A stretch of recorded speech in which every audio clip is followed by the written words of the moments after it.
All right, ladies and gentlemen, it is once again that time of the week, time for the MCT podcast at full strength, ready to go. We got the three amigos here. If you don't remember who we are, it's Chris, got Michael over there, and Tade down there. All right, guys. So don't worry, we had a huge week in NBA news. We will cover as much of it as we can in this episode, I promise you. But first things first, let us recap last week's picks that we went through. When Tade, it was you and I did the Cubs over the Cardinals. I picked that the Cubs would finish off that sweep on Sunday Night Baseball. And we got that locked down. Cubs finished off that sweep with a 2-0 win over the Cardinals last Sunday night. What a change in a week makes, though. We'll get into that later, but I will take the good with the bad there on that one, and that was the great. Always nice to beat the Cardinals. Always nice to sweep the Cardinals. It means that much more when it's the Cardinals. So just fantastic to shut them out on Sunday Night Baseball in Wrigley Field. Win that one 2-0. Zach Davies had a great start. That one went 6 2/3, only gave up 2 hits and no runs. So as good as you could ask for out of a guy like that, who's your number 4 starter, basically. So yeah, and not only did I get that pick right, that pick, my Cubbies put me back up to 500 at 8-8 on the season, on the year, if you will, by our tally. So pretty happy with that result. Michael, you were not a part of our episode last week, but I believe you did sneak in a pick of the week in our comment section. Thank you for that. Remind the folks like myself who didn't check that comment section and let me know what your pick was. Tell us, Michael. So in the comments section of that video, I picked that the Mets and specifically Jacob deGrom were going to absolutely shut down the Cubbies because, as most people who follow baseball know, Jacob deGrom has more runs batted in than runs given up as a pitcher. And that is absolutely insane. Yeah, it's crazy. I would also like to extend my furthermost apologies to Jacob deGrom and his family and the New York Mets organization, because it is clear that while the Mets won that game, my picks are still cursed. Yes. And no doubt about it. He left the game after starting off perfect through 3 innings. He left the game with right shoulder soreness. Was senseless day to day, and I just want to say I am so sorry, Jacob deGrom. Get well soon, and I vow to use my picks for good in the future. Yeah, by the way, against the team you want to win. Yeah. By the way, not only was deGrom perfect through 3 innings, do you know how many strikeouts he had? How many? 9. Of those 9 outs that he got to be perfect through 3 innings, he got 8 strikeouts. 1 batter. So an entire time through the Cubs lineup. So he faced everybody once. 1 batter made contact and put the ball in play. It was still out, but he put the ball in play. 1. That man is insane. Sorry, Jacob. Yeah. He could have threw a perfect game. It wasn't for me. He could have thrown he was on pace to throw a perfect game with 24 strikeouts out of 27 outs. How insane would that have been? Oh, that Tops Now card would have been ridiculous, Michael. That's 99 player of the month. I was like, they would have had the goated.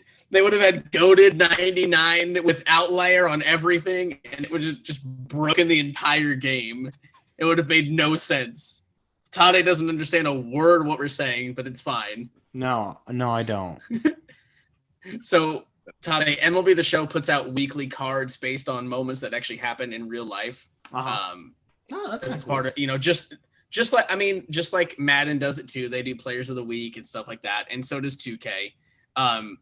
But yeah, so baseball, that card would have if they had the guts, the balls to do it, that card would have just broken the game entirely, because the Tops Now cards you get one of them for free each week if you do these missions. So everybody would have got a free souped up Jacob deGrom, and it would have been insane. So anyway, yeah, we don't have to talk anymore about that game. It was fun to watch DeGrom dominate. It's less fun when you watch him dominate your team. it's a really bittersweet kind of watching where you're like, oh my God, this man is so great. Oh my God, we suck again. Like it's such a horrible like seesaw of emotions that I'm not gonna lie. There was a very petty small part of me that was like, oh, he left early. We have a chance. And then they hit like 3 home runs and blew it open anyway. And I was like, well, this is just horrible all the way around. He's going to get hurt in a game that we lose anyway. This is crap. This is worthless. So, yeah, not a great time. Not a great time. Tade, what was your pick last week, bud? I picked one of the Euro games going on right now. Oh, okay. I picked Poland versus Slovakia, and I said Poland was going to win. Whoopsie daisies. Slovakia is actually pretty decent in the tournament, even though Poland tied today against Spain 1-1 in a really good match. Okay. But no, Poland lost 2-1 in their match against Slovakia. So they're kind of a threat this year in the tournament. So good for them, you know. Nice. Very nice. Awesome team. But no, yeah, so solid game. Fortunately, I lost. So I'm at, what am I? 8-1 technically now. That's what it looks like. Yeah. So solid either way. 50-50. Yeah, we're there. We're not in Michael territory, so like we're all good. Yeah, exactly. All right. Yeah. As long as we can stay above that, man, I'm happy. All right, guys, let's screw it. Let's jump right into it. We have so much NBA news. I can't wait anymore. We just got to get going. So I don't even know where we want to start off with this. Let's too much. Okay. Well, how about this? Let's talk about those Sixers. I know I give them credit, man. They battled back in Game 6, withstood the Trae Young barrage of threes and points, and held on for dear life in Atlanta in an elimination game just to force a Game 7 back in their own building. So as much as I don't like the 76ers, and I was really pulling for Atlanta to win, you got to give credit where credit's due. I was really impressed with that effort in Game 6 in a hostile environment, backs against the wall. That's a franchise, much like Milwaukee, who we're watching battle in Game 7 right now, who, you know, Philly and Milwaukee always seem to kind of have this really high bar of hype and expectation, and they always seem to fall short. And so it really, at least to me, kind of felt last night like that Game 6 was going to slip away from them, and Atlanta was going to somehow find a way to steal a series and punch a ticket to the Eastern Conference Finals in their building, and that would have been so cool. But I got to give a lot of credit to Philly for withstanding that one, just to, again, force that Game 7. But, guys, Games 4 and 5 still have to loom really large for Philly, because Philly should have put this series away probably in 5. Should have. Keyword. Do we need to pull up that famous tweet they put out? They were up. Well, let's see. In Game 4, they were up at one point by 16 and ended up losing. In Game 5, I believe they were up as much as 26 and ended up losing. So if you're the number 1 seed team, if you're this team that's supposed to win it all and do these things, I don't care who you're facing, you can't be blowing 26-point leads. Mm-hmm. So, exactly. I mean, and especially in a back-to-back game like that, like Games 4 and 5, where you have, 15-plus point leads in both those games and you end up losing both of them, that's demoralizing. So I'm really, like I said, a little extra surprised that they were able to withstand it and come back to I know that tweet. I mean, such it didn't turn out well, that's for sure. just chef's kiss to the moon from that tweet. That's why you don't tweet that stuff out early like that. Don't blow up the confetti cannons too soon. Oh my God, I remember that was so good. So, but yeah, I mean, give them credit for their Game 6 performance. We'll see how Game 7 goes. That game will be tomorrow, Sunday, on Father's Day. So that'll be a lot of fun. Shout out to all the fathers. Shout out to all the fathers. I love my dad very, very much. Father's Day is very special to me. I mean, just as Mother's Day is as well. I lost my mom a few years ago, so it's a little extra special now. But man, yeah, shout out to father, shout out to my dad specifically for me.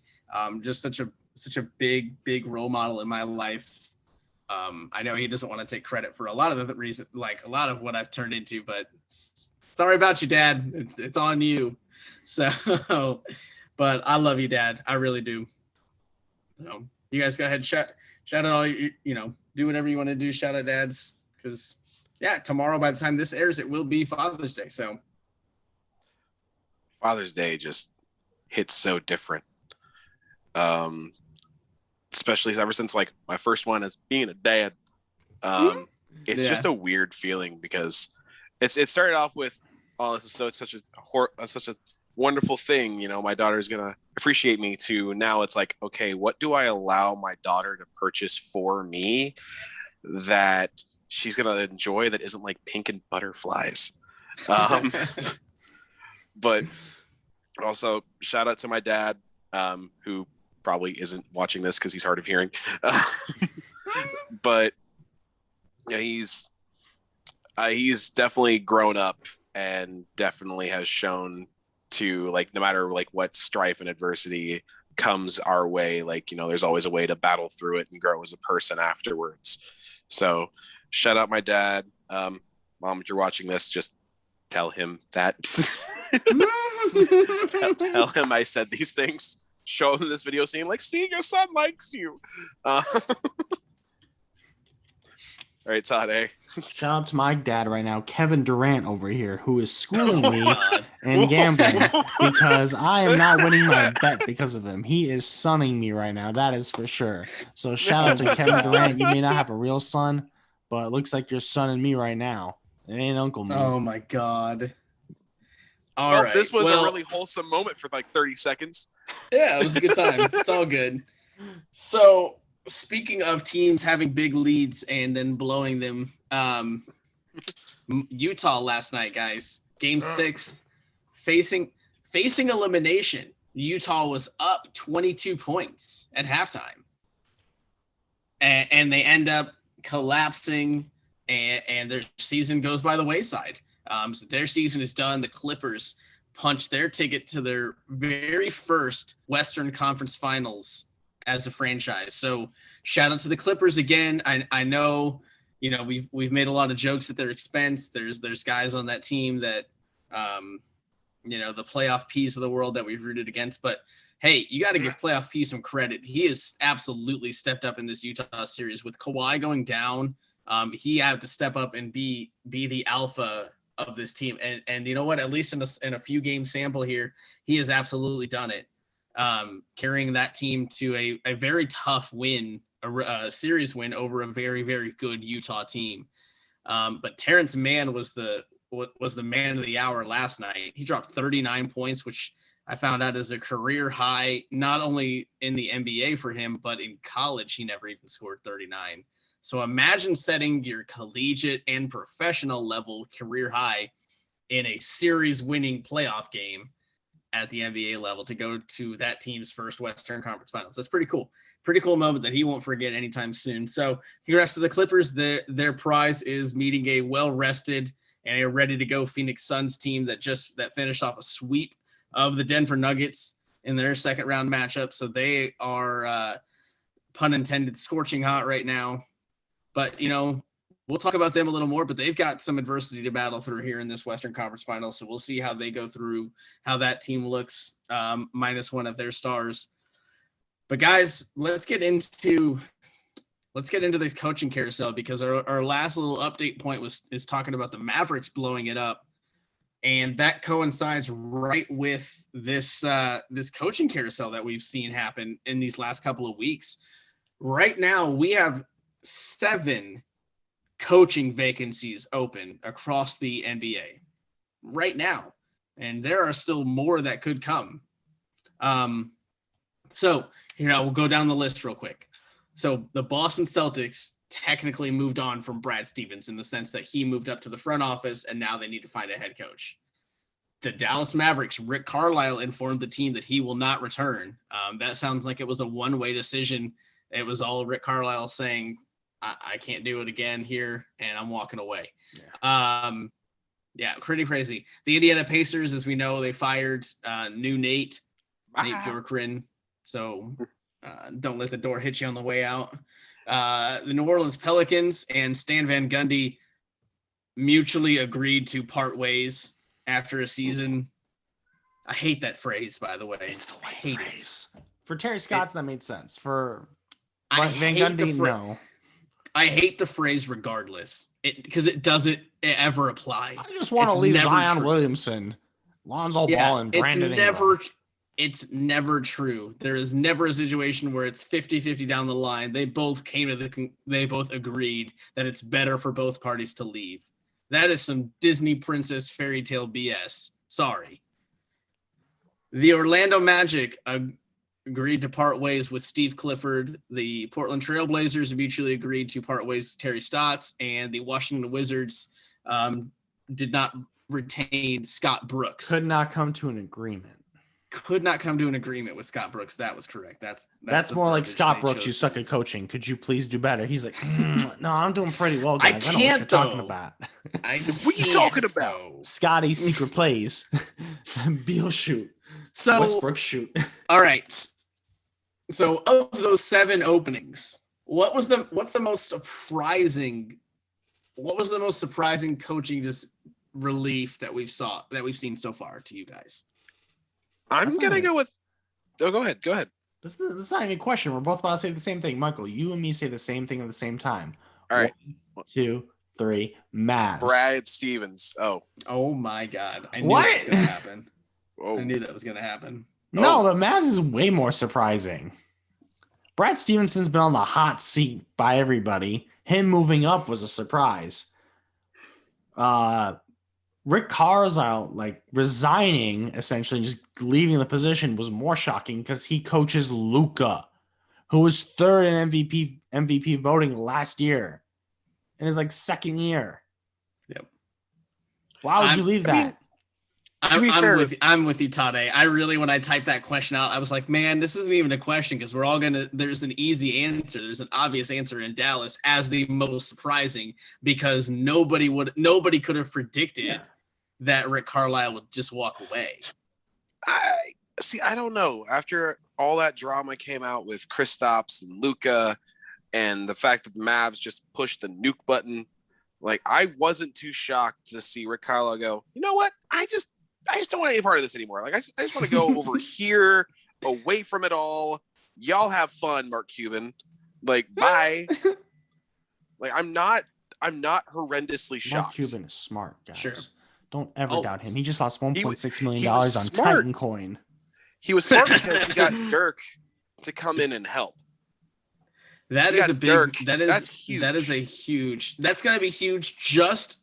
It's going to be huge for a lot of reasons, but it's huge right now in the sense that now that job, not only is that job already appealing because of Luka, regardless of everything else that's going on in that locker room and that roster, Luka makes that job really appealing for an incoming head coach.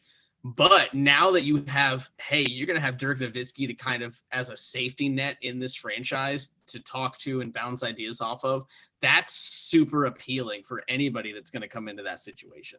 All right. Do we see any other teams moving on from their current head coach? I think if the 76ers lose tomorrow, I guess technically tonight when this comes out, I don't see Doc Rivers staying.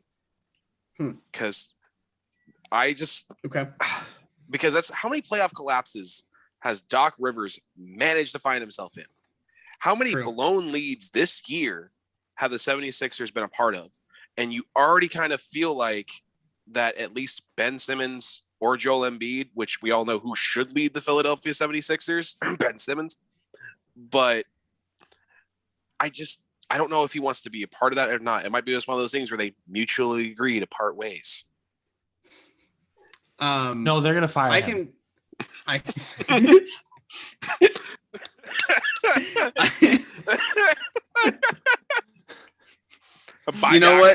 You know what, Michael? It must have been a shooting star or something gone by because I'm going to 100% agree with you. I think if Philly loses Game 7, I think the other big factor in that, you talked about, how many playoff collapses has Doc Rivers found himself in. Here's the other side of that coin. the Clippers just punched their ticket to the conference finals. So if the same season that his Clippers can find a way to get to the conference finals, and he leads the 76ers to a collapse in the second round, you have to really start looking at like, dude, what are the chances it's not Doc's fault in both places when like it clearly has worked when he wasn't there. I mean, he did well when he had like no stars on that team, that Clippers team. So yeah. Yeah, I don't know. I mean, I don't know what it is. I don't know what it is. Yeah, you're right. He overachieved and then underachieved, and where's that middle ground? But I'm just saying it's really ironically interesting to potentially watch him leave Team A, go to Team B. Team B collapses while Team A goes farther than he ever took them in the same season. It's too big of a coincidence to mean nothing. So I'm agree with you. If Philly finds a way to blow it to Atlanta, Doc probably doesn't return for a second season there. Todd, is there a team you're looking at that you still think might move on from their current head coach? Milwaukee's obviously gonna fire Bud if they lose tonight. That makes sense. Do you think so though? With him pushing it to 7? Yeah, he sucks at adjustments. It's the same situation with Doc. He can't make adjustments. Okay. So if Sixers lose, Doc's getting fired. If Milwaukee loses, Bud's getting fired. I wouldn't speak so fast on this, Todd. Because they're tied right now or something. No, they're up. Oh. Milwaukee's up. Let's go. I'm gonna win my bet then. Yeah. So, okay. So yeah, I mean, it'll be really interesting to see how the carousel goes. Let's go, Michael. Okay. Michael's looking at the game right now is at 109, 105, 17.8 seconds left in the fourth quarter. 109, 107, 7.9 left in the fourth quarter. Milwaukee just got the ball back. So, Bud's getting fired. We will talk about this game and series this time next week. I promise y'all. We will go into all of this and update everything as we get the conference final started this coming week, which is going to be very exciting. You guys know I've been on those Phoenix Suns all year, man, and I'm just so ready to see them go. It's going to be a lot of fun. They don't have Ricky Rubio. Anyway, you don't need Ricky Rubio. Yes, you do. Because Paul's old. Nobody needs Ricky Rubio. They went 8-0 in the bubble with Ricky Rubio. They went 8-0 in the bubble with Ricky. Don't dare. You know who also performed well in the bubble? Miami, and then they fucking collapsed. So who cares about the bubble, Todd? They were tired. Yeah. When? They were tired from carrying all that success. So here we go, guys. We're gonna go team by team, and I want just one name from you guys to fill each opening that we have right now. So we're gonna start and the list that I made will start at the top. So Boston Celtics looking for a head coach. Who do you think who's your money on to lead that squad next year?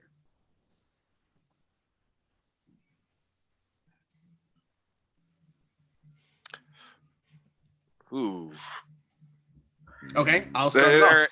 I think it's gonna be Rick Carlisle. He's got some Boston ties there. That's about it. I mean, it's just kind of the first reaction to him leaving Dallas that, Boston is kind of appealing and we'll talk about it too, but they already made a trade. So, it is very clear now that Danny Ainge is out the door because they made a big blockbuster trade less than like a week after he left the front office. Yeah. Pretty crazy. So, that franchise is kind of in a rebuild, but there's still a lot of really good pieces. I think it is an appealing job. And then if you're Rick Carlisle and you've been beaten up for the last 13 years in the West, you kind of want to go East where it is a little bit softer. It's a little bit easier to at least kind of keep your head above water and just be a competitive team. And, like I said, Boston has some really intriguing pieces and young guys with Jason Tatum and Jaylen Brown and, Marcus Smart still doing his thing. I mean, they've got some pieces there and you can make a move or two to really add some key pieces. So I can see Rick Carlisle ending up there. What about you guys? I'm going to go with Terry Stotts. Oh. Was that what you were going to say, Tade? No. That's the Mavs guy right there, buddy. Don't know what you're talking about. Well, that's a Mavs guy. No, I just think that I'm going to go with the same reasons that you said, Tade, because he's been beat up in Portland constantly. And I think he just finally wants to keep his head above water with some really intriguing, really young pieces. And every answer I come up with in my head just sounds the same. So I'm trying to think about a way to change it and not make it look like I'm copying off your homework. I mean, the fact is that is what's appealing about Boston. There is no way to alter it and say something different. The pieces that are there, what's appealing about Boston. And it could even potentially be intriguing to be paired up with Brad Stevens in a front office role to be kind of that 1-2 punch there. I don't know. But yeah, so Terry Stotts, I mean, look, if I can say Rick Carlisle fits, of course, Terry Stotts can fit in that role as well. It's the same general principle from two different teams. Tade, who are you thinking if it's not Carlisle and it's not Stotts? Larry Bird. Larry Bird. Larry we got Indiana guy and Brad Stevenson leaving the front office. You want someone respectable as a coach? You want someone with Celtics ties as a coach? Larry Bird, who was a good coach for the Pacers, can be a good coach for the Celtics. It's a great fit. On paper, it would be a great fit. In reality, it's probably going to crash and burn because he's going to fight Marcus Smart on the court. Oh, that'd be hilarious. That would be It's a great storyline. Okay, here's what I'm intrigued by. Who do you think now takes over for Dallas? Ooh. Terry Stotts. Yeah. Makes sense to me. Scott Brooks. I've got one. Scott Brooks. Why are we recycling coaches, by the way? Why don't we pick new people, guys? Pick someone from college. The Nets just won, I'm guessing. They just tied it with a second left. Oh. KD. Is Chris frozen? Oh. No, Chris is just mad because you interrupted him, Michael. Sorry. So Dallas, I'm thinking Mike D'Antoni. I'm thinking Mike D'Antoni goes and leads that offense with his 7 seconds or less offense. He can keep the pace up in the West. He's obviously coached at a high level in the Western Conference before. You give him one of the best players, one of the best young players in the league in Luka. He can do wonders with him. I think that job gets appealing to him just because of Luka and the things offensively he can do to lead that team. Not only as a scorer, but I mean, he's Jason Kidd-esque, Steve Nash-esque in their young days, in their primes. So those two, D'Antoni paired with Luka, I would be afraid. Like, that would be terrifying. So that's who I'm thinking. If I'm throwing one name out, that's who I can see would be a really fun fit in Dallas. Okay. That kind of makes sense. But also, no. What about our Pacers, guys? What are we thinking for our Pacers? Rick Carlisle. Why is that a question? I'm going to say if it's not Becky Harmon, I'm going to go with Rick Carlisle too, man. Hammond. I'm hoping. I'm hoping Rick Carlisle. I really am. I know I said he would fit for Boston because he's got those Boston ties and things.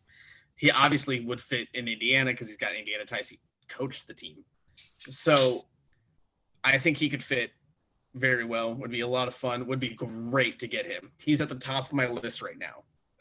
Do I think they're actually going to end up with him? No. If I'm putting my money down on it, it's Terry Stotts. Makes too much sense to not bring Terry Stotts over. The timing of everything, like you and I talked about last week, Tade, the timing of Terry Stotts getting fired from Portland to less than 48 hours after that news breaks, Indiana deciding, yep, we're going to go ahead and fire Nate Bjorkgren. It was just too big for me of a coincidence to think that's not part of why they made that decision. And he has Indiana ties. He went to Bloomington High School. He graduated from Bloomington. So, I mean, he obviously is from the state, would be really, would probably be cool for him to come home at this point in his career, coaching career. So And you know what? The last two coaches out of Portland, their next jobs were Indiana. Nate McMillan and oh my gosh, I don't know who the last one is, but Nate McMillan and another coach there both went right to Indiana. So just keep that line going. Portland just sends their coaches over to Indy. So that works for me. Michael, who do you think is going to be the Pacers head coach? Did you say Carlisle as well? I said if it's not Becky Hammond, I want Rick Carlisle. Right. Okay. Who do we think is going to lead Zion and Lonzo Ball and those Pelicans as their head coach next year? Now, granted, Zion's family has already come out and said we don't like the pieces that are around Zion and he needs some more help. And, maybe we want to get him out of New Orleans because, of course, they did. Because, of course, this is how the NBA works. Smaller market teams just get bullied into shipping off their stars, or they're going to be stars. Yeah. They're not going to get money if they leave anywhere else because, okay, when he gets off his rookie deal, then he can get matched by the Pelicans who can pay him more. So he's going to stay there another contract unless he wants less money or he doesn't play.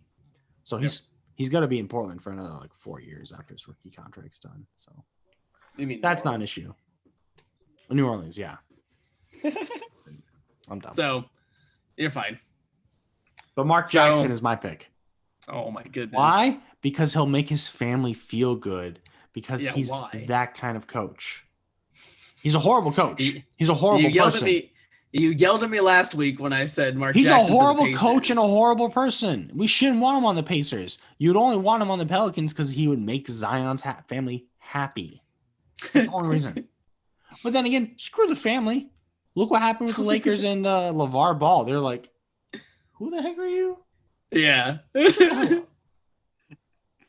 Well, such a funny dilemma. Shut up or I'm going to ship you off to Michael Jordan and have him deal with you. Michael Jordan's like, you were going to play one-on-one with me? Oh, okay. I remember you. So, speaking of LeVar Ball, I think he would be the perfect coaching candidate for the New Orleans Pelicans. He beat Michael Jordan one-on-one. He outperformed him in his prime. No, in all seriousness, Chauncey Billups is my sneaky pick for New Orleans because I don't want to say he's fresh blood, but it's somebody that I feel like a lot of those young peach. Well, he's fresh blood to head coaching, yes, but I'm talking about a player that could really help guys like Lonzo, Brandon Ingram, and Zion really grow and develop as players. And that's what needs to happen because I feel like the pieces that are around Zion, it's really hard to get better in New Orleans. But they can grow and be developed to actually achieve the potential that they had when they were drafted. Yeah. And I think that's what you need to try for if you're New Orleans is to get the most out of the guys that you have and make some sneaky playoff pushes and let Zion do what he does best, and that's dunk on little white kids. There you go. Yeah, I can see that. I like Chauncey Billups for that team, as you said. I think he would be the candidate that relates the most to the younger generation, this younger up and coming guy. So I like that. I'm gonna go with you again. There must be a second shooting star. So we're gonna just follow that one up. Yeah, I'll go with Chauncey in New Orleans. I would like that a lot actually for that team and for Zion. So I had a list. I was a good researcher yesterday, and I had a list of all the top coaching candidates, and I wonder if I still have it up. Oh, I do. Here we go. Jason Kidd is still available. So for Orlando, what are we thinking? You know what? I'm gonna go with Jason Kidd just because Orlando's got nothing, right? They're going in through an entire rebuild. They don't have any pieces there. So what can they do to sell tickets or to sell this team as having some kind of bring in a guy like Jason Kidd, who at least has some namesake to him and at least is something, hey, that's a big name. And why would Jason Kidd go back there? Because there's no expectations, where he clearly faltered with Milwaukee the first time around for his head coaching job. He has a chance with Orlando to build a team from the ground up with absolutely no expectations. So it would be a win-win for Orlando actually to go with Jason Kidd. I actually second Chris here with Jason Kidd, because at this point, why not? At this point, it would be almost wilder for them to bring back like Stan Van Gundy or somebody. Yeah. But it's just kind of like Jacksonville, they're just kind of throwing anything at the dartboard, just trying to sell tickets. It's that same kind of vibe and feel with the Orlando Magic right now. But Jason Kidd, maybe all this time off, he finally got his crap together. Maybe he could be a halfway decent head coach. Who knows? All I know is, Orlando, what do you got to lose? Yeah. If he sucks, you get a lottery pick. The development of their players. That's what they get to lose. What players? Who's there? There's nobody there. Like Markelle Fultz, Mo Bamba. I completely forgot Markelle Fultz was still in the league. Yeah, because he did really well. He tore his ACL last year, though. Yeah, I believe 2 years ago. I think now. No, like last season. This season. In the bubble? This in season. The bubble season? No, this season. So. It was this season. Oh, okay. Yeah, like beginning of this season, which was last year. So. Yeah. I'm picking up what you're putting. Because they were doing well. They were going to be a playoff team, but then he got injured, so then the entire team collapsed. Sure. Then they trade everybody away. Feel bad for Markelle Fultz. That man's journey through his NBA career has been tumultuous, to say the least. It's because he got the yips because his mom was a Tiger mom. So I just want to point out this NBA.com article that I'm referencing for these top candidates. So shout out NBA.com, put together a really great article here. In the Jason Kidd section, I just want to read to you this last sentence in this little paragraph. Mm-hmm. It says, while he removed himself from consideration for the opening in Portland, Kidd is reportedly set to interview for the Orlando Magic job, according to Melissa Rowland of Fox Sports. So he's going to interview for the job. So again, why would Orlando not hire him? It is a win-win for Orlando. Book it. All right, for Portland, for the Trailblazers with their opening, and Dame Lillard and CJ McCollum there, what are we thinking? I'll go first on this one. The Trailblazers are going to blaze a trail here, and they're going to poke Becky Hammon away from San Antonio, and she's going to lead Damian Lillard and CJ McCollum into this new era of Portland basketball. I'll go with that. I like the fit for those two stars. I think Damian Lillard specifically would vouch for her and would want her progressive offensive mind. Would really be a big change of pace from Terry Stotts. So I think if you're Portland, number one priority right now is trying to keep Damian Lillard happy, because even though he does not want to leave, you don't want to test that too far. You don't want to push him too far to where he feels like he has to leave to achieve something. So go out there, make a splash, take a chance, see if you can get Becky Hammon. I mean, I would like that signing just because not only would it be a great environment for her to walk into, it's also it's a great city and would really just fall in love with her like that. Realistically, it's gonna be a great environment, especially, she would be the league's first female head coach. And that's not going to be something that's going to be small, and it's going to be received with some backlash. But I feel like true. Raven commentary in the background. But I just think that would be a pretty solid fit. And remember, people were saying that like, oh, he's never going to leave. He's never going to leave. Paul George once said that he was a Pacer for life. Remember that. That's an actual quote. Why are you going to bring that up? Because I still cry in my Paul George Pacers jersey every night. Every night. That poor jersey. Okay. That poor jersey. All right, Tade, drop some knowledge on us. Okay. This will be a little bit weird, but I'm going to dip into college. Okay. And let's bring back Tom Crean.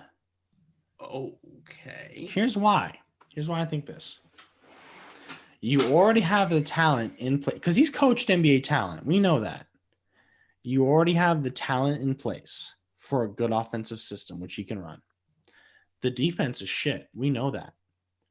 But he can run it like Mike D'Antoni runs an offense in which there's no defense. because he can't attack a 2-3 zone. We know that. So he's not going to be good at teaching, hey guys, run this play for this 2-3 zone to attack. No, he's not going to be good at that. But he'll be good at least at everything else. And you have shooters. And what is he like? Shooters. So throw Tom Crean in there. Why not? The man's doing nothing. So question. Yeah. If that happens, how soon after does Victor Oladipo sign with Portland? Why would Portland want Victor Oladipo? He's broken. They're not going to do that. They're like, how much you want to come here for? Oh, you want a max contract? No, I don't think so. Sorry, bro. You're not worth a max contract. Oh, hey, never forget. They're bad with Indiana talent anyway. They had Noah Vonleh, not with him anymore. They had Biggie, not with him anymore, and he gained all his weight back. So Indiana talent shouldn't touch Portland at all. All right. Well, that was definitely a weird one. Okay, last team on the list, guys. Washington Wizards. Are you ready for this one? Here we go. Player coach Russell Westbrook. Done. Moving on. Nah, Bradley Beal. No, that's perfect. No. Chris got it the first try. Done. All right. Let's move on. Wait, no, you are. He's right. Rui Hachimura. Russell Westbrook. He gonna get all of those. We want the young point guard being the coach. Luis Scola. He's gonna get all. Retiring after this year. Fun fact. He's doing the Olympics. Then he's done. Throwing the hair back, double flip. Yeah, that's Luis Scola. You're right. I like Michael's idea. He's ready. I love Luis Scola. I love Luis Scola so much. I want David West and Lance Stevenson on the Pacers coaching staff. I just want to put that out there. I'm just trying to speak that into existence. First game against the Lakers.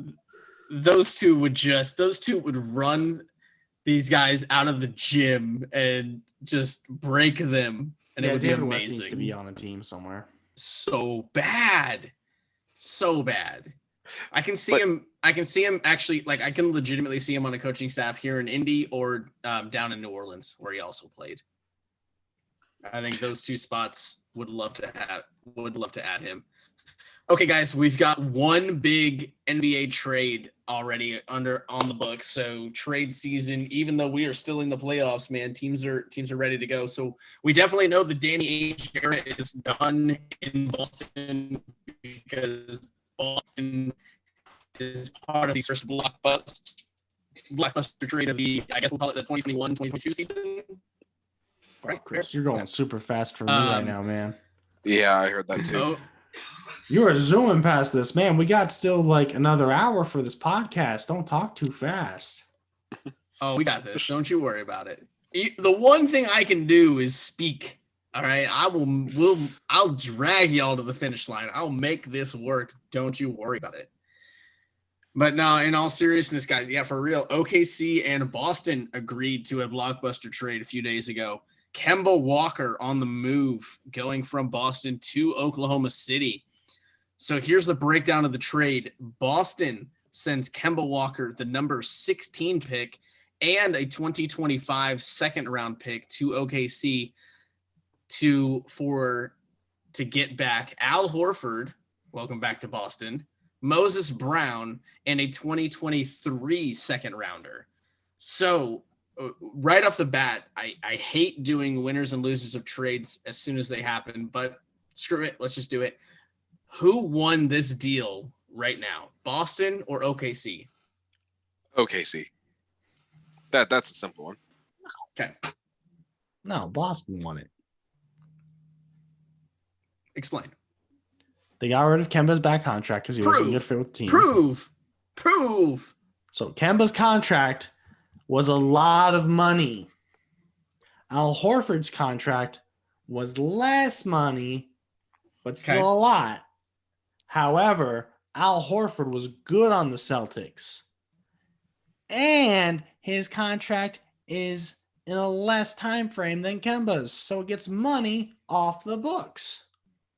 And the Celtics already have a ton of picks. So what does it matter if they gave away picks? They still have a ton of them. Last, they also get an extra player who they don't even need. This is wonderful. Brad Stevens liked Al Horford. Al Horford knows a bunch of languages. Throw him on the Celtics again at 34 years old. It'll still be better than Tristan Thompson, who sucks. He's old, Tade. He's old. He is old, but you know what? Better than Tristan Thompson, who sucks. Kardashian curse. Sorry, man. Get out of here. So, let's see. Yeah, I mean, I think OKC is the clear winner right off the face of this trade. Oh, wow, Michael, now I know what you're doing. Yeah. They add yet another pick, a first-round pick, nonetheless, another first-round pick this year. They also get a star-level piece in Kemba Walker. I know you have to pay his contract, but if you're OKC, you're okay paying that contract, and you're getting a star back. You think about how many stars, by the way, in the last, say, 5 years. Think about how many stars have come and gone through OKC. I mean, that team has had Ricky Chris Rubio. Paul. Shut up about Ricky Rubio. Shut up about the son. Shut Ricky up Rubio. about Ricky Rubio. Ricky Rubio. He is a star. If Kobe didn't break his Achilles, I love me some Ricky Rubio. It's just funny to give you. It's just fun to give you junk about it. So, but I mean, they've had Ricky Rubio, Chris Paul, Russell Westbrook, Paul George, all in the last 4 or 5 years, and now Kemba Walker. Wow, Steven Adams is there too, bud. Come on, man. Don't be mean to him. Steven Adams, he's been there though. He didn't Patterson. come in and leave. So but those 5 that we mentioned, that's an all-star team right there. It's a really good squad if you can get them all at once. Ricky Rubio's not an all-star. How dare you say that? He's just a star. It's just crazy. So I mean, I'm winning bets out here, that's for sure. Okay. Well, all right. We got a final. Looks like congratulations to the Milwaukee Bucks coming away in Brooklyn with a Game 7 win. So that Nets super team is no more for this season. Bye, Blake Griffin.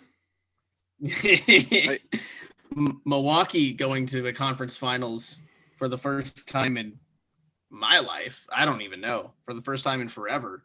So congrats to them. Michael, go ahead and let it out so we can finally get you back focused on the show. Go ahead. I mean, shout out Kevin Durant with the absolute hero effort in this game. Yeah, he dropped 48 points. More. Yeah, I'm pretty sure he had over 50. No, 48 points. He had 53 minutes. Oh. Well, wait, either way. Who are you talking about, Kevin Durant? Yes. Yeah, KD went off trying to keep this team alive. On the team that lost? I said shout out to the hero effort because ultimately he is just exhausted, white. Who cares? He lost. And they said, hey. Yeah, he lost, Michael. Doesn't no matter. one cares. Hey! Doesn't matter. No one cares. You know what? If I made that bet for Kevin Durant where it was 53 points, assist to rebounds, then I'd care.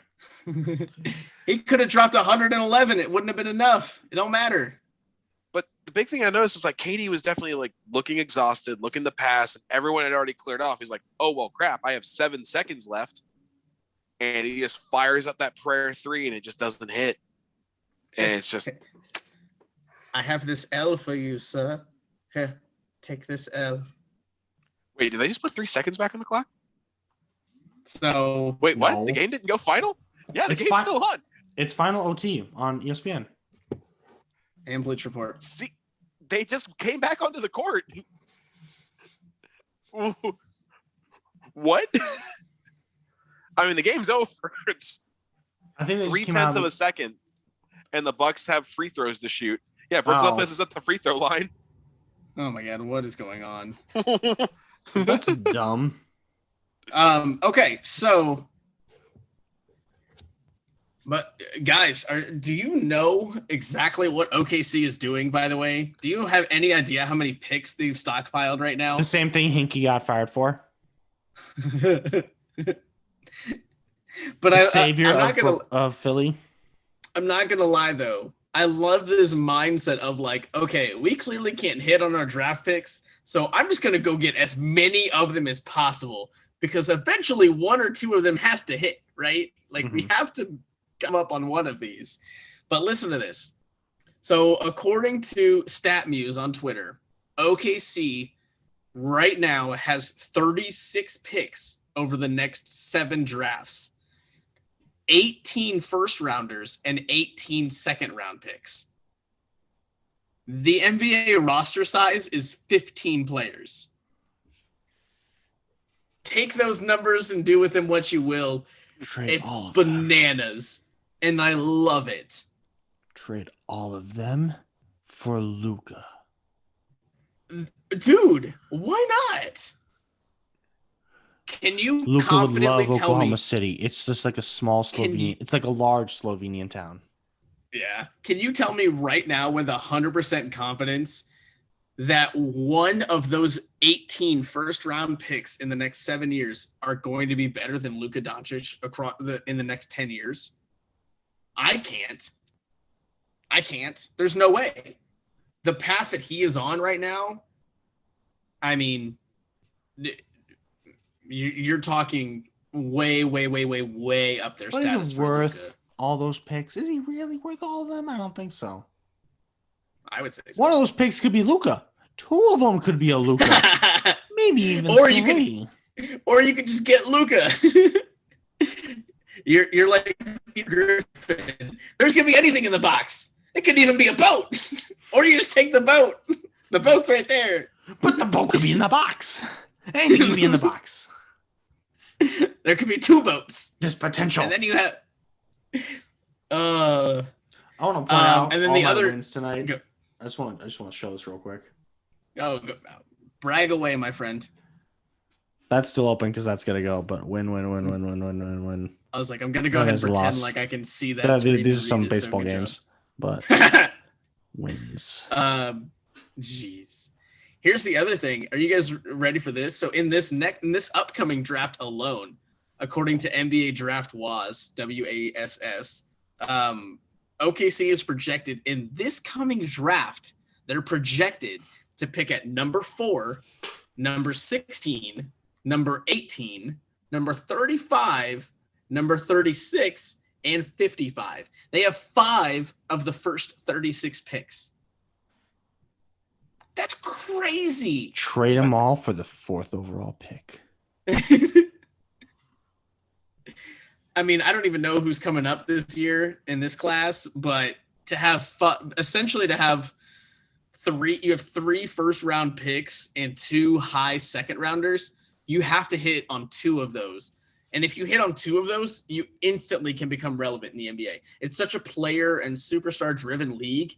If OKC, especially now with Kemba, if they find 1 or 2 compliments to Kemba at this point, they absolutely can find themselves kind of in the thick of that Western Conference. They have Dort. They don't need anybody else.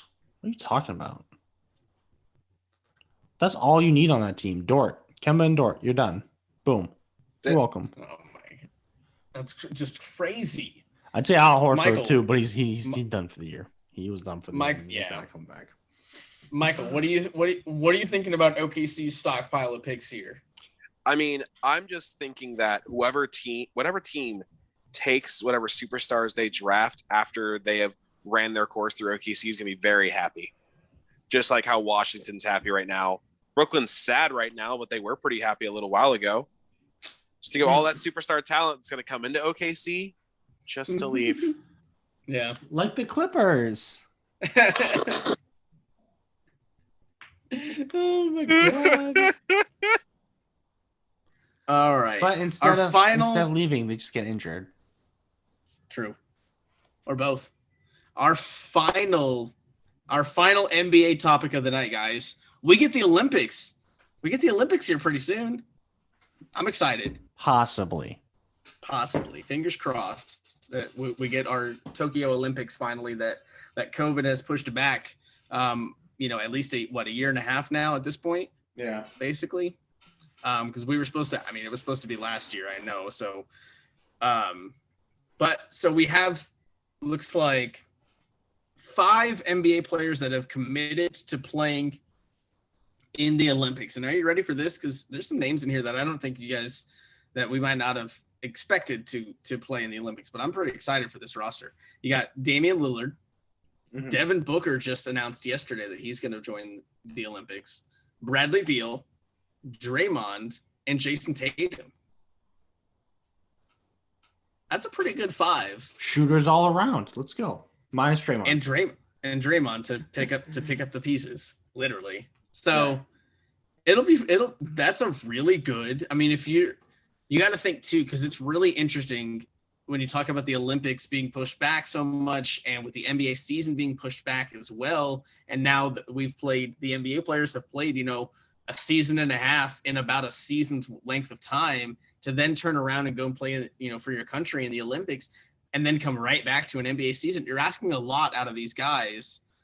So I'm not surprised that the guys that we've seen already commit are the younger guys, the Jason Tatums and the Devin Bookers of the world, instead of, like Anthony Davis, I think has said he's not going to play. I think LeBron James said he's 50-50, but he's probably not going to play. Nikola Jokic said that he's not going to play for his home country. I want to say Serbia. I could be wrong.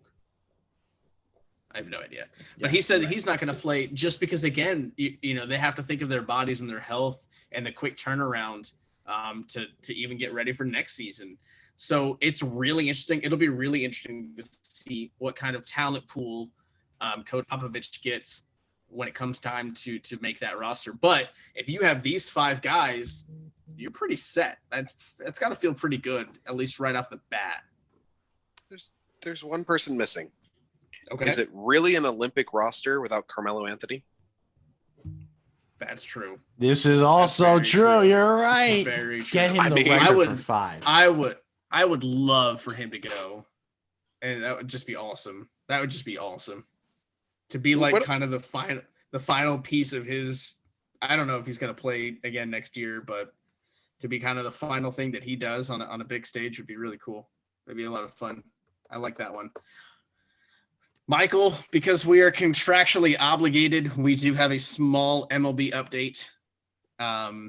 So yay! Sponsored by not the MLB, because they suck and they don't do outreach very well. They do suck so much. I almost want to do like a whole separate. We get a whole podcast on MLB and everything that Rob Manfred and the MLB are doing wrong. Yeah, no one wants to win a piece of metal. A hunk of metal. It's a hunk of metal. We'll get Trevor Bauer on here to talk about it for a little bit too. I wouldn't even say a word. Y'all would actually see me speechless for the first time in your life. I would just sit back and let that man talk.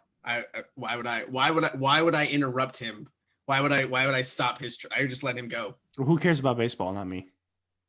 Michael, did you see? Just ignore him. He's just ignore him. Michael, speaking of Trevor Bauer, did you see his video the other day of let's play a fun game? Is this legal or illegal? And he held up the ball and was like, "It's stuck to my hand. It's completely stuck, but it's legal because it's just sweat and rosin. So what's the rule?" And I was like, "Great. This is hilarious. This is fantastic." So, obviously we're talking about the MLB's, foreign substance policy came out last week. Long story short, in my opinion, it's a joke. It is insane. They're going to start it on Monday, I believe, is when they said umpires are going to start checking on this stuff. But it is just straight dog garbage. It is just horrible across the board. Michael, I know you didn't really get to talk about it last week because you were off. You have any quick thoughts on the foreign substance policy? I mean, the big thing is what's going to stop the umpires from being prejudiced towards one player or another. Like guys who are super outspoken, like a Trevor Bauer, who speaks their mind and criticizes umpires on a consistent basis, like trying to get some people to show some accountability, and instead it's just going to backfire to, oh, hey, that little bit of sunscreen on your arm, that's sticky substance, bunny. See you in 10 days. And just kick them off the field. I can't wait until the first time Trevor Bauer gets ejected for this, because it is just going to be an implosion for 10 days. Like, he's not going to be quiet about it. And he shouldn't be. Nobody should be at this point of this thing. Like I said, it's ridiculous. It's an overreach from MLB trying to combat a problem that everybody has agreed needs to be policed. And then, of course, MLB still finds a way to bungle it and overstep and come up with some garbage policy that nobody likes. When, like, it's so frustrating that, like, the players were like, yes, this is a problem. We want to combat this. We want a rule on it. Will you help us make a rule so everybody plays at the same level? And then MLB comes out with this, and it's just, and then the players are pissed. Like, the players literally handed it on a golden platter for them. It was like, all you need to do is do this. And MLB was like, no, Smack. we'll do this. I don't want to. I don't think I will. And I don't want to keep banging on this dead trash can, but any suspension a pitcher gets is still going to be more than what any Astros player caught cheating to win a playoff game to get him a World Series championship ever got. And it is ridiculous. Ridiculous. Everyone in the MLB cheats. So, in a much more fun update, we got probably the coolest, in my opinion, we got the coolest piece of MLB news that we've had all season yesterday. And he dropped his own hype tape. No, he didn't. Yes, he did. I love this man so much. So, our first participant in this year's Home Run Derby at Coors Field is none other than the Angels' two-way superstar pitcher, hitter, all-around amazing person, Shohei Ohtani, who has 20 bombs on the year, and he's going to be competing in the Home Run Derby at Coors Field. I am here for it. I am here for every bit of it. And the fact that I saw at least one person tweet out, is Ohtani going to pitch to himself for the Home Run Derby? And I need to see that happen. I don't know how it would possibly work. I don't care. Throw it up. Just beach ball lob that thing up there and then run to the plate and turn and smack a bomb. I'd say drop the bat. It's over, Vince Carter. It's over at that point. I don't even care. But yeah, so we get Ohtani in the Home Run Derby. Who else are we looking at to fill out that field at Coors Field, Michael? Only one name comes to mind. And This man needs revenge. He was robbed in the last Home Run Derby that was held. He broke multiple records, including his own, multiple times in this thing. And that is Vladdy freaking Jr. Kyle Schwarber, I got you. Okay. Oh, yeah, Kyle Schwarber, who got eliminated immediately because Vlad just rakes. Kyle Schwarber should be in there, though. I'm talking 3 years ago. 3 years ago? Okay. When he got robbed in Washington, when Harper came out, Mr. America, American flag bandana with the American flag bat at his hometown. Yeah, Kyle Schwarber got robbed. The Kyle Schwarber would be a fun one too, but I feel like Vladdy needs to come out here in Coors Field. Yeah. How many home runs could they hit? Could he break his own records all over again? Yes. Yes. Of course he can. Look at what he's doing across the league this year already. What do you mean, can he break his own records? Of course he can. He'll break it in the first round and then break that record in the second round. Go ahead. That man's going to hit 100 home runs in a round at Coors Field. I don't think you're prepared for the number of bombs that he's about to hit if he chooses to participate. I still remember that Home Run Derby. I was sitting down to watch it with Raven and Harley, and I was like, okay, it's gonna be fun, but it's really not gonna be anything insane. And I'm sitting back here in the kitchen cooking some chicken, and I'm like, I just keep hearing crack, crack, crack, crack. Yep. And I pop in there and I'm sitting there freaking out, and everyone's like, what's going on? I'm like, this is abnormal. This is abnormal. What is happening? He's hit 25. He hit 30 in freaking Cleveland. Oh my God. I know. I can't wait. It's going to be amazing. Having a home run derby at Coors Field is just, it's a dream. So we've got Ohtani. Vlad comes back for revenge. I like that storyline. That's fine. I'll throw you a bone. I'm thinking one of either Jesse Winker or Nick Castellanos should be in it. That would be really fun.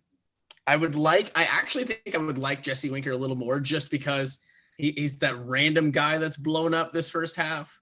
Give him the nod. You didn't expect it from him. If you have to go with one, I think I kind of am pulling for Winker a little bit more, even though I love Nick Castellanos with all of my heart. So he would be fantastic. If there's a Cub to be on it, Patrick Wisdom. That would be a lot of fun. That would be a lot of fun. That Get would all the be young really kids in fun. there, man. Just yeah. Him.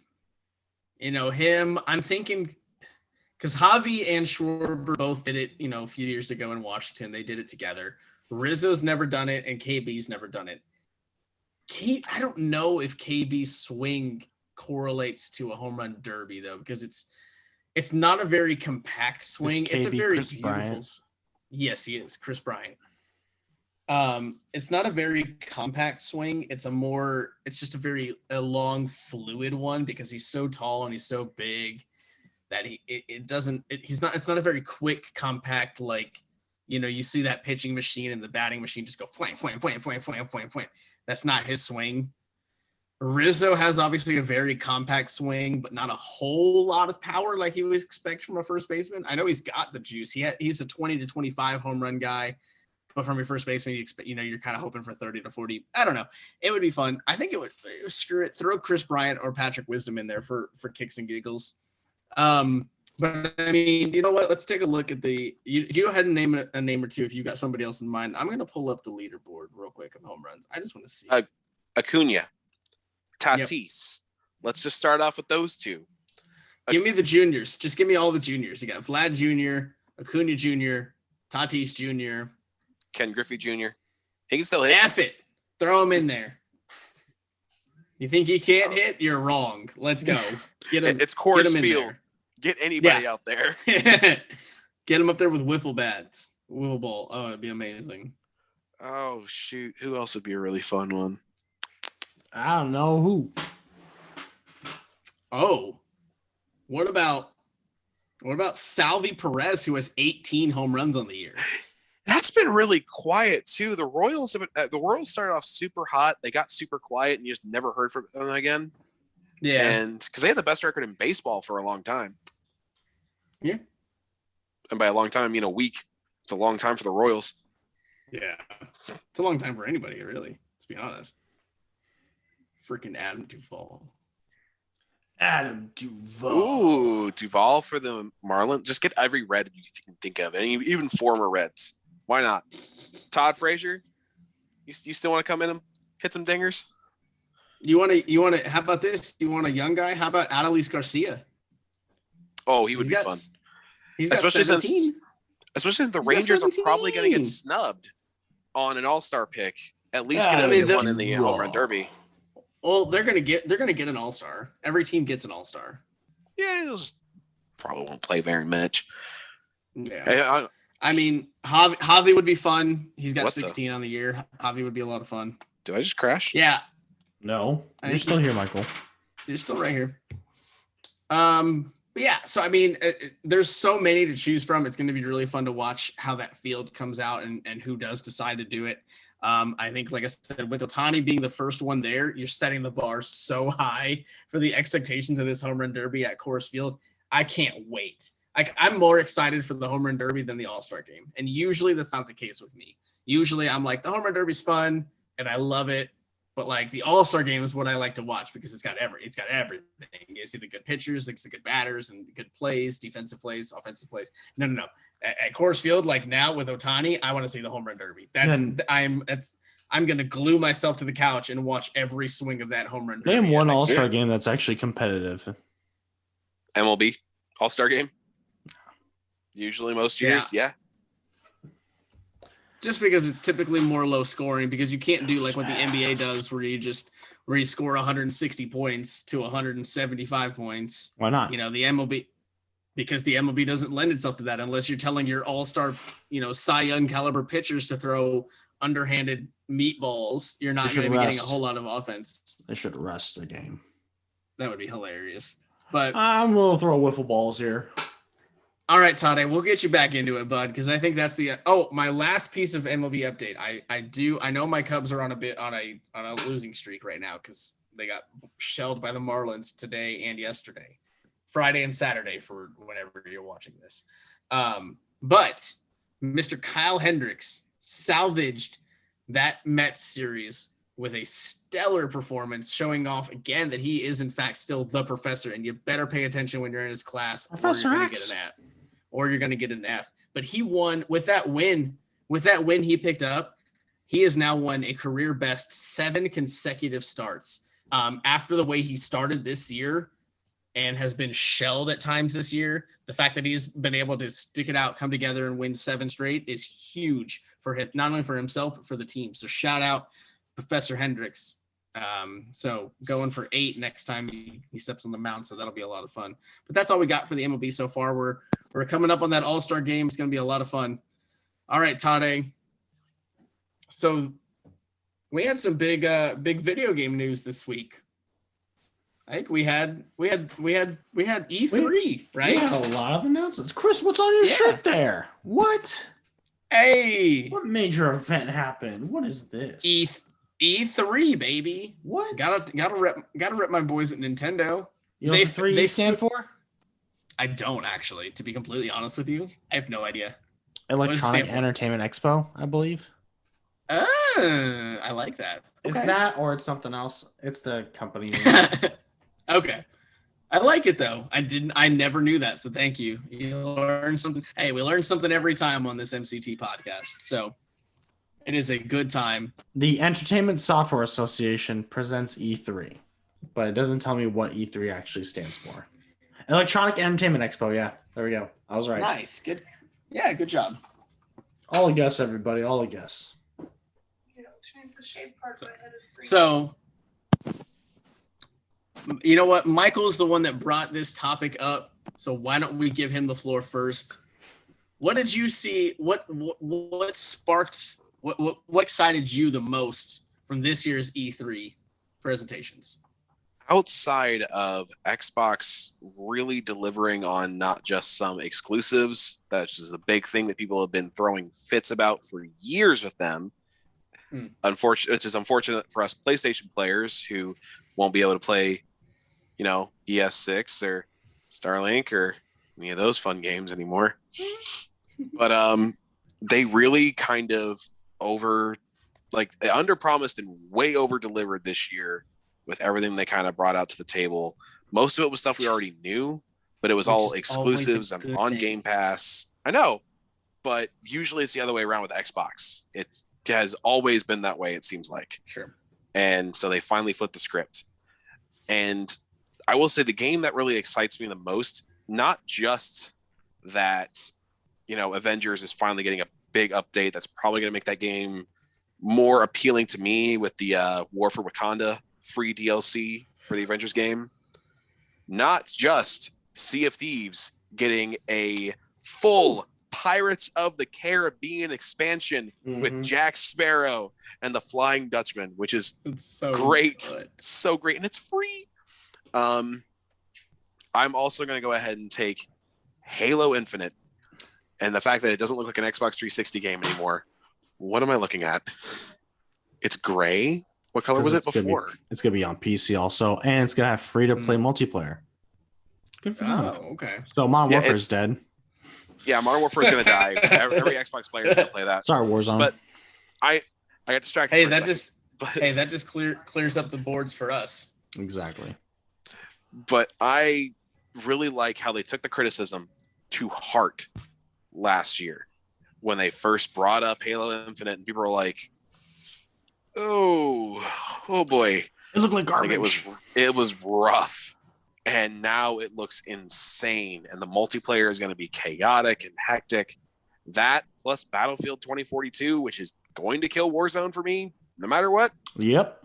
I am super hyped for that. The gameplay trailer looked fantastic, and I am here for it. Oh, yeah. The only thing that's still disappointing, I know they already said they weren't going to do it. I was really hoping Sony would do something, like a live stream on YouTube, instead of just some teaser clips on their Twitter page.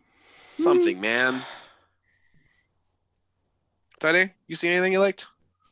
2 things we should talk about. One, Metroid is getting a new sequel.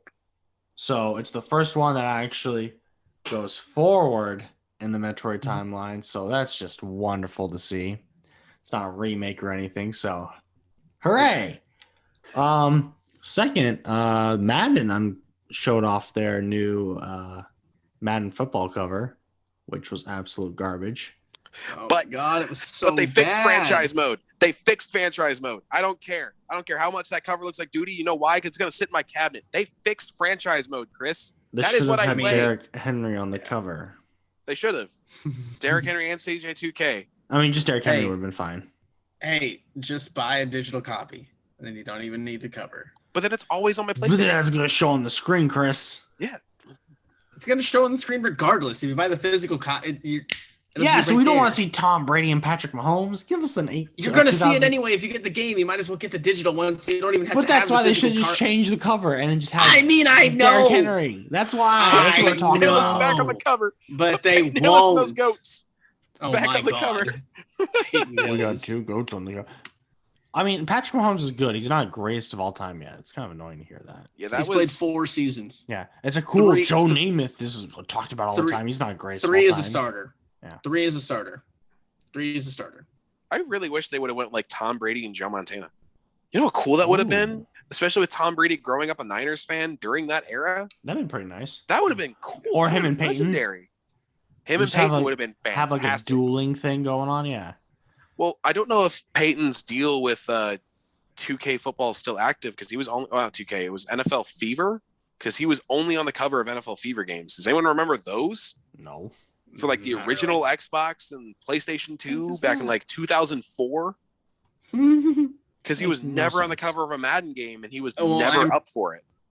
I would like to imagine that 16 years, 15 plus years later, that contract is up. I don't know, but I would like to imagine. The people that So- don't exist anymore.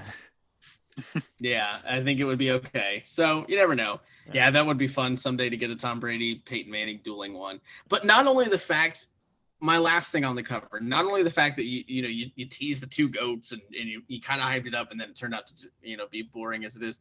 The picture that they chose, the cover itself, like this is horrible as you can get.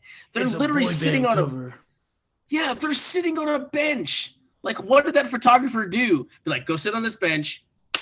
Nailed it. First shot, we're done. Calling it a day. Going home. Time for lunch. What? Basically, Like- yeah. Especially with the last time. You can't just do It's that. so bad. Wait, so bad. guys, because of the Madden cover curse, does that mean they both tear their ACL this year? No. That means they both Be go back to the horrible. Super Bowl and ends in a draw somew. Oh my god. Wouldn't that be would be wild if that ridiculous. happens or it gets canceled because like the lights turn out? It would be ridiculous. It would just be insane. Yeah, I mean, I am glad that they fixed franchise mode. I know that is a big deal for not just Michael, but a lot of the fan base. And All 5 that's people. fantastic. No, I mean, a lot of people do really like play and get into franchise mode, and that's their mode. instead Name of one the other other person one. besides Michael. Craig. Name 2 other people. Wait. Ah, you can't. Talk about franchise mode. You know, Yeah. Fixed Madden franchise was number 1 trending on Twitter for about 6 months. By all 5 people multiple times a day, Michael. How many times are you tweeting during work? You and Craig both.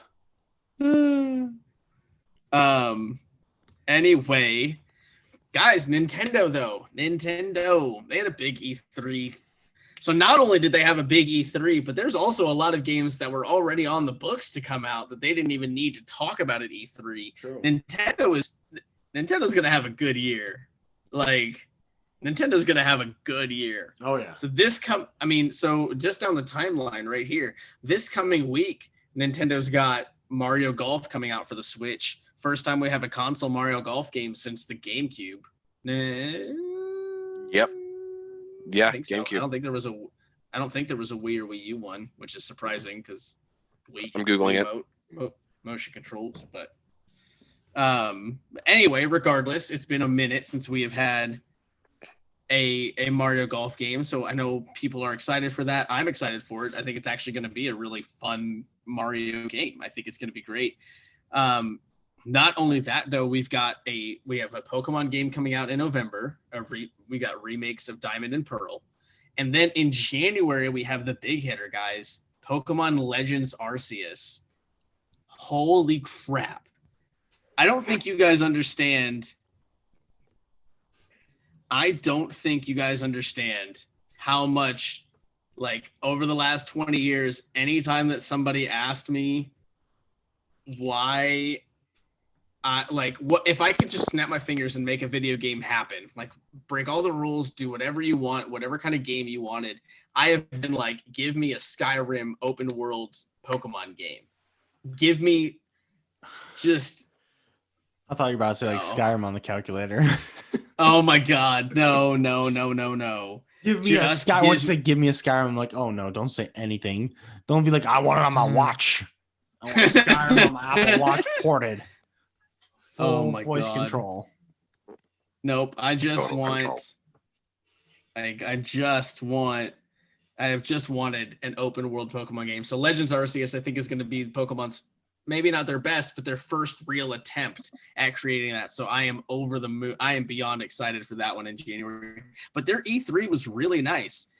We did eventually get the one thing everybody has been beating Nintendo over the skull for, and I love it so much because all we got was a 30-second trailer, and you know that's going to sustain those people with literally for nothing in months. I know, and it's going to sustain them for months. We got 30 2 years ago was better. I know. We got a 30-second trailer of, and I love how they titled it the sequel to Breath of the Wild. So we don't even have a name for it. We don't have anything for it, and like every Nintendo fan was fine. Everyone was like, thank God we got something. They acknowledged that this project exists. But we have a semi-release date of 2022 at least. So that'll be really cool. And then as Tade said, Metroid Dread, that newest Metroid, brand new going forward in the timeline, is going to be big for a lot of people. I mean, and then there was a couple of smaller ones. I mean, not really small, just kind of small when you compare them to Breath of the Wild 2 or, you know, a brand new Metroid that we haven't seen. But did you guys see we're getting a Mario Party Superstars? Did you see about that one at all?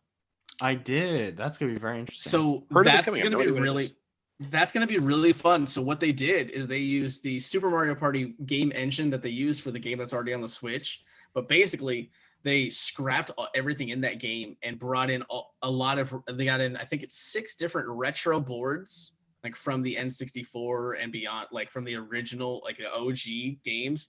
They brought those boards back and 100 plus or 200 plus retro mini games as well into this Superstars. So it's basically, think of a Mario Party remastered almost, but it's on a whole new, it's on the engine built for the Switch and everything. So it's going to be a lot of fun. I think it's going to be really good. And then we're getting a Super Monkey Ball collection as well. That's a retro bring back. That'll be fun. I love Monkey Ball. I love the original Monkey Ball and the GameCube and stuff. Like, I used to play those ones a lot, especially the mini games were so much fun. Oh my God, my family, we would sit around and couch co-op and play those mini games all freaking day. It would be so good. You could play like Tade. They had like baseball. They had like golf that you could do that made no sense. Oh, I remember. Don't worry, I remember. You were a monkey inside of a ball playing golf, and somehow you had a club inside of the ball, and you went wham and hit the front of the ball, and somehow launched yourself against every rule of physics there is. Launched yourself 300 yards on this hole. It was amazing. It was so good. So I'm excited with that. What else did we get? There was a handful of other ones. If there's anything else, I'm trying to find a list of the Nintendo stuff. So if you guys have anything else that caught your eye from E3, Nintendo or not, or whatever else it was, please go on. Go ahead and continue. I think Michael got Avatar just by saying, Avatar got a game. Avatar got a game. Avatar gets a new game we before can the new movie even comes out. We can talk about how bad of an idea that was, but we only have like 5 minutes left in this podcast. So that's true. We're not even talking about how bad Avatar is. That was a dumb idea. So, I mean, we'll save it all for next week. Yeah, we can definitely do that, or do a special little just E3 one. But man, E3 was a lot of fun. It's just, and it's another one of those things that like, that what you know, when you get E3 again, it makes you feel like you're another step closer to normal, back to you know, the pre-COVID way that things were. So it was nice just in the sense to kind of get that breath of relief and get E3 once again and and get, these big announcements and these shocks that nobody saw coming. And it was just a lot of fun. And it was a good time for all video game lovers. And that's what E3 is. Even if you didn't, even if you had your heart set on one particular project or game or another, and you didn't get anything like that, there was more than likely still something that appealed to you and appealed to the masses. So everybody kind of gets something. That's the whole point of E3. So a lot of fun. Tade, you want to go through your bets real quick? We're getting up on that time. Only ones I have for right now are just for the upcoming conference finals. Okay. So, like I said before with the Lakers finals, if Chris Paul doesn't play over 20 minutes, the Suns are going to be in trouble. However, there's no Kawhi, and I think they're going to make adjustments that Utah doesn't have. So I'm going to say Phoenix is going to win that series to go to the finals. Okay. And then the Bucks are going to be the worst team to get to the finals, I think, in the East. If Atlanta goes through, I just think Milwaukee's going to beat them because they're doing better in the regular season. And if the Sixers go through, then they don't even have to guard Simmons because he airballs shots that go up close.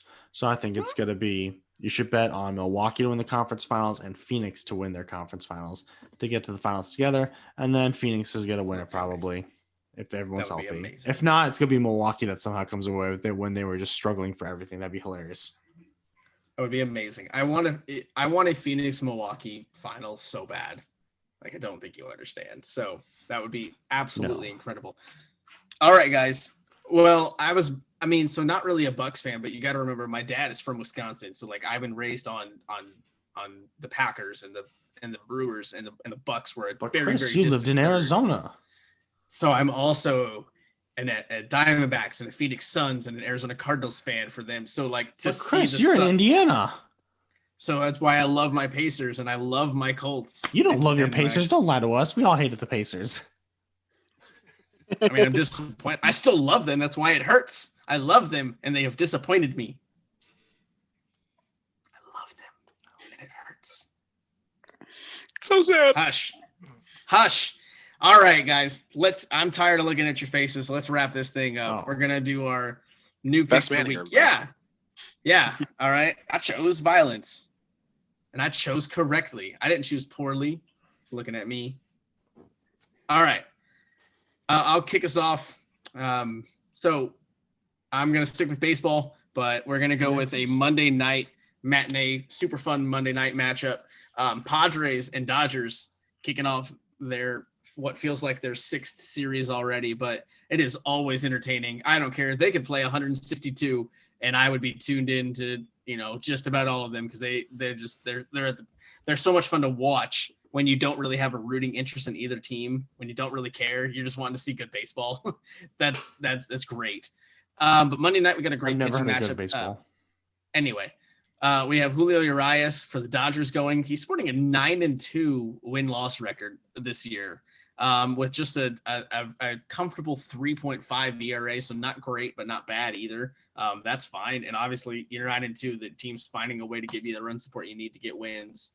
But he's going up against a tough matchup in Darvish, who is 6-2 with a 2.57 ERA. So obviously, again, a stellar pitching matchup, and you've got two offenses that are at the top of their game, and these two teams don't like each other. They're division rivals, and they flat out don't like each other. So you're going to see some fun battles in this Monday through Wednesday series. I'm going with the Monday night game, and I'm going to take the Padres with Darvish on the mound. I think Darvish pitches them to a low scoring, we'll say a 3-1 win. And you know what, Chris? I'm going to stay in that same series for my pick here. I'm taking the Wednesday night game because Trevor Bauer, Fernando Tatis, enough said.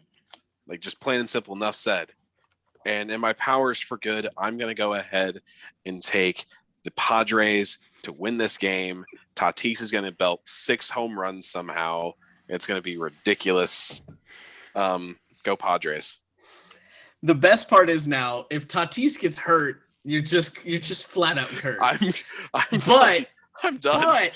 But even better than that, if somehow Bauer gets hurt, like then the curse just knows then the curse just knows, and there's nothing you can do about it. And I'm just gonna cry. What about Either Trevor Bauer? way. He holds no significance to me at all. He was I'm never just part gonna about cry. anything dramatic that benefited gonna my cry. favorite teams. Just gonna cry. It's gonna be so hilarious. Oh, Tade, what do you got?